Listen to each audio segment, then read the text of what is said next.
Hello' viewers, কি খবৰ আপোনালোকৰ? মোৰ খবৰ ভাল, আশা কৰোঁ আপোনালোকো ভালে আছে। মই আছোঁ বৰ্তমান মোৰ দোকানত। তো দোকানত যিহেতু আছোঁ, গতিকে আপোনালোকক দোকানৰ লগত জড়িত এটা কবিতা শুনাম আপোনালোকক।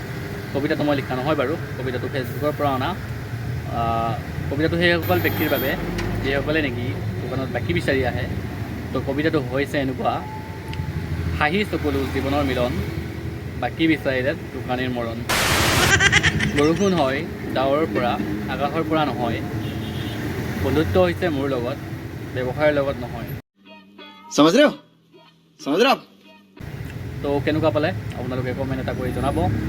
আৰু দুষাৰি কথা আছে। কেৱল এক্সিডেণ্ট হৈ মূৰত আঘাত পালেই যে মানুহে স্মৃতিশক্তি হেৰুৱায় তেনেকুৱা নহয়। কিছু সংখ্যক লোকে, সকলোৱে নহয়, কিছু সংখ্যক লোকে দোকানত বাকী কৰাৰ পিছতো স্মৃতিশক্তি হেৰুৱাই পালে। এইখিনি মই দোকানৰ লগত জড়িতভাৱে ক'লোঁ, অলপ ধেমালিৰ সুৰতে ক'লোঁ। তো কোনেও যাতে ছিৰিয়াছলি নলয়।